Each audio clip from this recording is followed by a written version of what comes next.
Hi guys, hope you're doing well today. Hey guys. Sorry about that. No, you're good. It's Fred and Sheila. Right, and we're at the Hatfield McCoy Museum and Adventures. But this is going to be about Hatfield McCoy history. Today. You know, a while back, Sheila and I had a life-changing experience, and we said that I said it, wasn't going to discuss Hatfield McCoy history anymore because it made me backslide. I get a little bit, in my religious walk, I get a little bit irritated over the years, or used to, over Hatfield McCoy history and how people would change it. First, I said I wasn't even going to discuss it no more because I didn't want to get angry or stuff like that. So, but I found out that's a big part of mine and Sheila's life. For sure. We've done this for 40 years, and well, I've done it longer than that, but Sheila and I together have done it for almost 40 years. Almost. And when we see something that's incorrect, we feel obligated to correct it if we know the correct answer to it that we can prove. Right. And that's what it's all about, is proof. There's been so many things in life spoken into history that it's got the feud history so confused, and it's so fabricated. I'm going to read go through a couple of things so we don't miss anything here. Okay. And then we're going to show you some videos, some video clips, and then we're going to show you some evidence, some documents, some pictures, some different things like we like to do. Sheila and I like to prove our case. Right. We always like to back up what we're saying. Yeah, and we're going to cover it in here, hopefully. I started to comment on it, but let's just go. At this point in life, the Hatfield McCoy story should be about history. Not bragging rights from one family or the other, but true factual history. And we have over 500 videos in our library there on YouTube there that you can go back and watch. Yeah. I'm going to try to respond to comments made in this video that's coming up. And we're going to do it with correct documentation, evidence to prove our case. Exactly.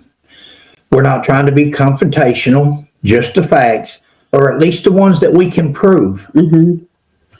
It's not so easy for either family, Hatfields or McCoys, to speak stuff into history. Yes. I mean, it is so easy. That's okay. Yeah. It's easy for either family to speak things into history, and that seems to be what's going on a lot over the years. And if you're a true historian, I'm getting off form here, but if you're a true historian or a follower of the Hatfield McCoy feud, you want correct information. Right. You don't want myths. If you want myths, they're out there. You can find them, but that doesn't make it true. Just because somebody speaks it into history doesn't make it true. And as for me, I'm a Hatfield and a McCoy. So I may have the McCoy name, but I'm as much Hatfield as I am McCoy. And so I don't feel that I'm betraying one family or the other when I speak or correct either family. And I do correct both, or we have over the years. And we will before these videos are over with too. We'll be correcting both parties.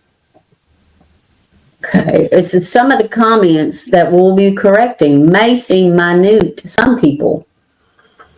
However, they will not seem that way to the true researcher. The true researcher, you know, well, there's a saying here, just a little change in a story here and a little change in the story there. And in the end, you've got a completely changed story or history. Yeah. Just a little, what may seem minute to some people there, they may say, oh, that's just nitpicking. Well, it may be nitpicking unless there's here, and here, and then all of a sudden you've got 10 or 12. And that's what we don't want. If it's history we're talking about, then let's correct every little minute mistake. And it gives you a way of telling really if somebody really knows their history or if they're making it up as they go. Yeah, that's true. Even if we say we are not historians, if we tell a story as history, it gives the appearance of knowing what we're talking about. You'll hear people say, well, now I'm not a historian, I'm not this, but then they'll give a statement or a comment or tell a story as if it's history. Mm-hmm. And even at the end of these videos, you're going to see what's in these videos called history. And I'm sorry, but it's not. Okay, with that said, Fred and I are going to review a video that has recently come out. It has very few views right now. Yeah. But however, if over the years it gets 50 views, Mm-hmm. that's 50 people that's going to see the Right. incorrect information that's been disseminated out there. And they're going to think it's actual history. Yeah. Exactly. Exactly. When in reality, some of what they have been hearing was nothing more than fabricated or incorrect information with no documented proof.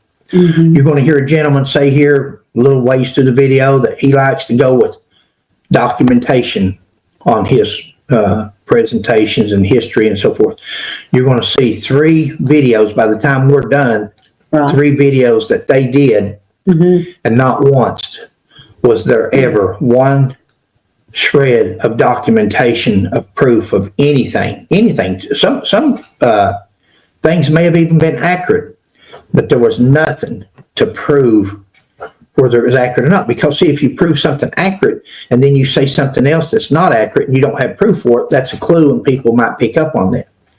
Okay, well, we're going to try to show proof at every opportunity that we can to back up all we're saying. We're going to try to show proof. Please don't mistake this as a personal attack on anyone, because it's not. Right. Our hope is to enlighten Jack. We're referring to Jack Hatfield here. Okay. That at some point, incorrect information, when it gets out to the public, it confuses them. Especially when you're saying that it's a fact, mm-hmm. or it happened in history and it didn't, and there's proof to show otherwise. And we're asking that he does the same thing to us, if we say something wrong. Of course, we've always correct. Yeah. We've said that since video number 1 that we've ever done. Yeah. Like Sheila said, we've got over 500 videos on the Hatfield McCoy feud and various things, but mostly the feud. Mm-hmm. And if we've said anything, it's at the back of every video. Prove us wrong, we'll correct it, apologize, make the changes. We stated also during the video, in our videos, we'll say again if we've said something wrong. Of course. We don't mind it. And anybody that's ever corrected us, and they're out there, Neil Warren, a great Hatfield McCoy historian, they're out there. People that have actually told us we were incorrect on something, showed us proof, and we changed it. Changed several, yeah. We're not beyond changing something. No. And that's what's happened throughout the years, books and statements that's been made, and then there's been proof to the contrary. Yeah. I mean, just a brief thing would be Devil Anse's height, Devil Anse's military career, Cap Hatfield's law degree that he didn't have. Mm-hmm. There's so many things out there that's been proven otherwise, but nobody's changing it in their history books, on their Facebook pages. That's what a disclaimer is all about. In fact, we have corrected several of our stories. We are not immune to mistakes, like Sheila said. Right. Here we go, guys. Human. Here we go. We're gonna start off here with Mr. Jack Hatfield, and I think the other fellow's name, the commentator, is Michael Hatfield. I'm not familiar with Michael Hatfield. We've never had no communications or dealings with him.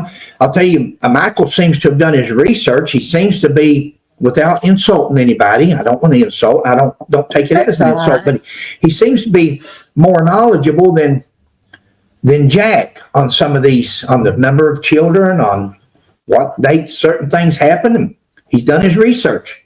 It's good. And you'll hear some history that says, I'm so-and-so to Devil Anse, I'm so-and-so to this one, and very well could be. Mm-hmm. I'm the great-great-grandson of Preacher Anse Hatfield. Exactly. His daughter, Nancy Hatfield, is my great-grandmother. I'm the great-great-grandson of Uriah and Aunt Betty McCoy. Their son, Asa McCoy, married Preacher Anse's daughter and Polly's daughter, Nancy Hatfield. Mm-hmm. My great-grandparents are Asa McCoy and Nancy Hatfield. Now, That's mine. Mhm. I'm on Ancestry.com. I did take a DNA, and I left it public where everybody could see it. And that's what us people that are out there putting ourselves out and trying to tell the history of the Hatfield-McCoy feud or of our families should be required to do, should want to do. So we know when somebody says, I'm the so-and-so of Randall McCoy, or I'm the so-and-so of Uriah, I'm the so-and-so of Preacher Anse, I'm the so-and-so of Devil Anse, then a person should be able to go to a DNA, look at it, and see if that's true. There's been people that said that they were related to Devil Anse Hatfield or grandfather or something, and signed guns and everything else, and not. Everybody should be required, if they're going to speak up on the Hatfield-McCoy feud as a person of credibility, they shouldn't only be required, but they should want to take a DNA to prove to other people who they are instead of just speaking it into history. These people may very well be who they say they are, and we hope they are. That's great. But if they are, it'd be nice to show us. And it would even be nice for DNAs, because there has been questions. We've done videos on them throughout the years that says Devil Anse may not have been a Hatfield. We don't know that. Right. And we say that in those other videos. We have no proof other than what these DNA researchers have come up with. And they say that the Y DNA don't match up. We don't know. But they need more West Virginia Hatfields, The male, the male Y DNA to come forward so they can test and they can tell more about it. That's not happening. Now, to give a little history of what I know on Jack Hatfield before we show the first clip. Okay. Jack, I don't think he was born and raised in Sarah Ann or even Logan County, West Virginia. If I'm wrong, he can correct that. But what I could find out, he wasn't raised in Sarah Ann or Logan County, West Virginia. In fact, I think Jack spent most of his, at least adult life, in Florida. Okay. Where he was dealt with insurance. And then after he retired, he moved back, opened up what's called a museum, and to the Devil Anse Hatfield home place. Great history there. Great history on that location. And it needs to be cherished. It needs to be told about. Right. We enjoy watching some things, but people wants to correct history. We don't have to make it up as we go. There's history there. But you'll hear about that as we go along. For right now, Sheila's going to start the video, and we're going to stop it periodically. All we done was took the clips out that we want to comment on and that we have proof otherwise on, and then we'll move on. Correcting. Yeah. And then we'll move on to the next one. Okay. Here we go.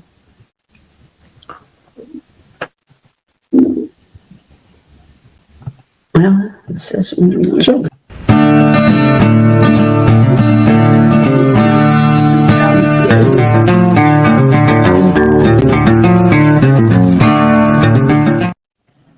how do you connect to him, Jack? Well, he had, of course, I can't remember if it was 11 or 13 children. I think it was 11 children he had. And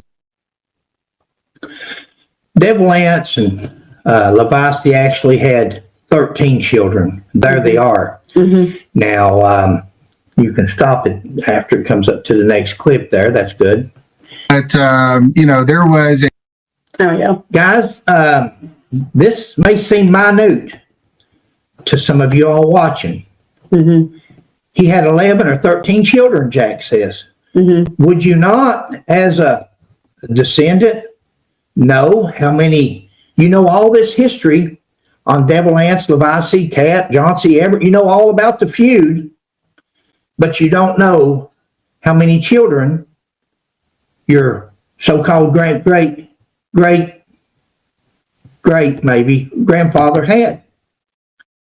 See, that would be something that I think would be a telltale sign. That's so elementary in history and in genealogy to know how many children Devil Anse and Randall had. I'm not going to harp on it, but that's called a clue. Or is that somebody you want to take a history lesson from? Let's continue on.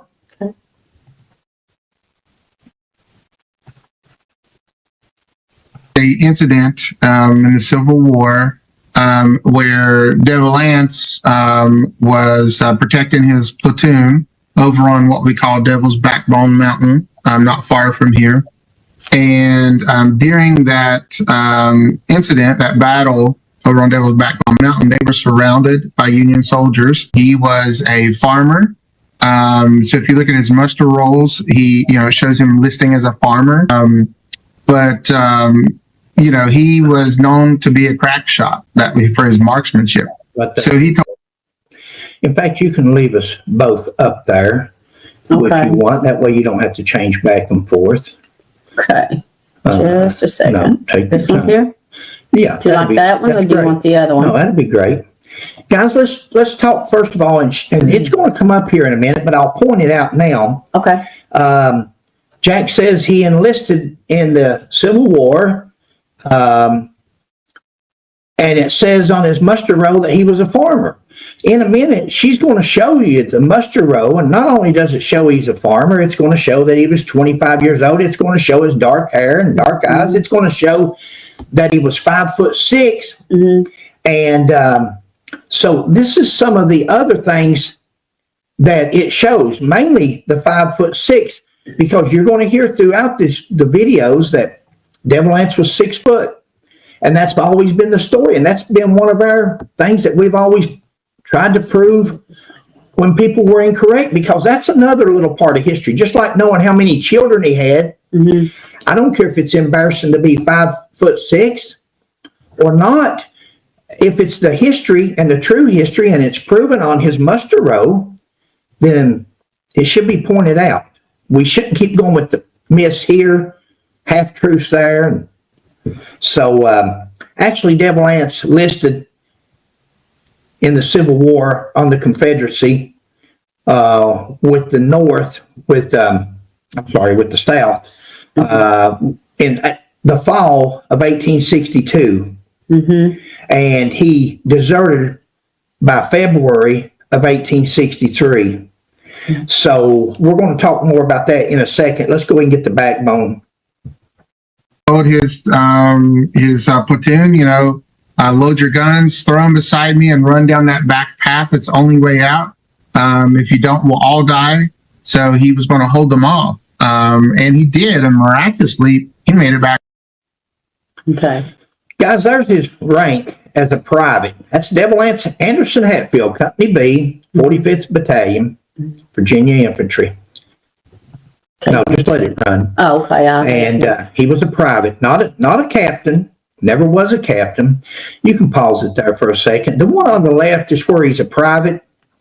Now, what Jack just said here in this story was that Devil Anse was on what's called Devil's Backbone, and the Union soldiers were coming up the hill. And Jack says he told all of his men, he's a private, remember. He told all of his men to load your weapons and lay them down here beside of me, and you guys sneak out the back and I'll hold them off. A bunch of well-grown Appalachian men, mountain men, and they're going to load their guns, and left them there with Devil Anse, and he's going to hold them off. And he said he did, and he survived it. Devil Anse was only in the Confederate Army barely long enough. I don't even know if he got a uniform or not. Again, he went in the fall and deserted by February. Look at those muster rolls. Second one there, halfway down. Absent without leave since February, 1st of February, 1863. The other one over there is an update for 64. For 1864, it's an update, and it says absent since second month, 1863. Devil Anse was a deserter. Now, we're to believe here that at Devil's Backbone. Now, let me explain something to you about Devil's Backbone. That's not named after Devil Anse Hatfield. Devil's Backbone, when the leaves are off and the trees you can see up in the hills, that always had the reputation of looking like the devil, because the mountain looks like somebody's laying down and that's the backbone sticking up. The Devil's Backbone is what that was called. Nothing to do with Devil Anse Hatfield.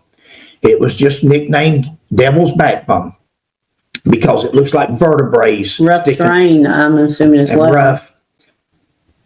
But since it was named Devil's Backbone, since many, many years ago, before I was ever here, they, since 2012 or a little prior to that, I think Dean King probably made it famous as far as Devil Anse, because he went up there with his laptop computer when he was writing his book, and he made Devil's Backbone famous. Then, of course, the story elevated. It's been told for years from the Hatfield family that Devil Anse took on a whole Union company and killed them all. Union company is over 100 men. Wow. And he killed them all by himself. But in the heat of battle, later on, he deserts. He runs off, him and several of the men, 13 to 17 men with him, and that's who formed the Logan Wildcats we'll talk about later. But within 2 or 3 months of him going into joining the Confederate Army, he's already deserted. But Mr. Hatfield's telling us here that he took on everybody laid their guns down, gave them to him, and he kept defending everybody, and they escaped. You ready? Yeah.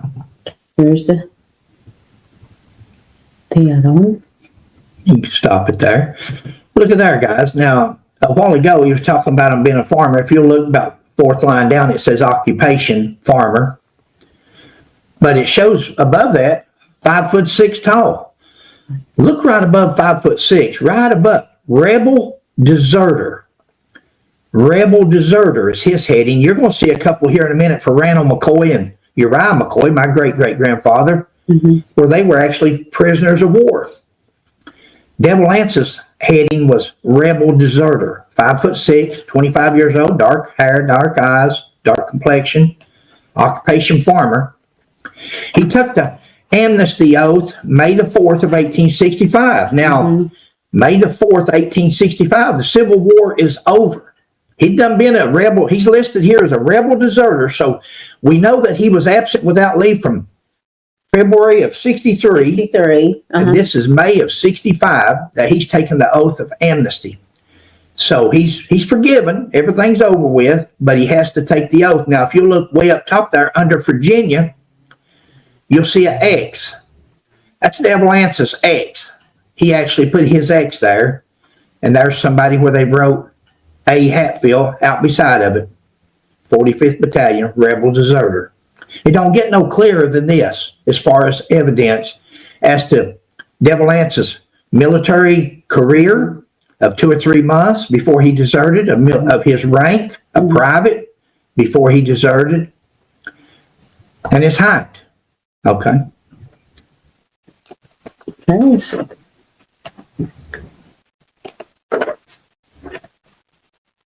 there's this one. Absent. That's one a little bit closer there that you can see, absent without leave. And that's an update from 1864. So he's been absent since February the 1st 63 of 1863. That's what you call proof, guys. That's documentation. Now, we've got other videos that we've done. Go ahead. We've done over the years, but that's just right here in front of you that we could show you once again, comment on while you're looking at it. And then we're going to continue on with it's a great story Jack tells about the Devil's Backbone and Devil Anse defending off all these people and all the men, him saving all of his men. And it's a great story, but it's not what happened. Right. What happened is, at the Battle of Pond Creek, Devil Anse, in the heat of battle, Devil Anse ran. He deserted. And not only did he desert, but he took a bunch of guys with him. He asked Randall McCoy, he asked the rest of them, you guys want to go? Let's go. They didn't go. And the men that didn't go, that didn't desert that day, were either killed or taken prisoner of war. My great-great-grandfather, Uriah McCoy, and Randall McCoy, which would have been my great-great-uncle, were taken POW. And they spent the next 2 years. You hear one of these gentlemen say they spent a little bit of time in the prison camp. It's not a little bit of time. It was two years and something. That's a long time to be in the prison, worst prison camp. Yep. Or one of the worst that ever existed. Yep. That was one of the worst. You can read them. You can pause it on your own if you want to read what that's come out of our book there, looks like the pages out of our book. Where we've also got this stuff There you in go, our page in our numbers. big book that we have. Right. There's stop it right there a minute, I believe. I'm going to show you. It tells you there, but if you'll look right there at the signature, Anse Hatfield, look right in the middle there, real sharp, about middle ways of the page, and you'll see an X. That is the X. That is Devil Anse's X, where he signed that form there. Devil Anse couldn't read and write. Right there. I don't know if they can see your mouse or not, but if they can, that's the I X. think it's right there. But you know, they go on to say Devil Anse was a surveyor, Devil Anse was this, Devil Anse. You can say, I've got a whole head full of hair if you want to. But saying it and it being true is two different things.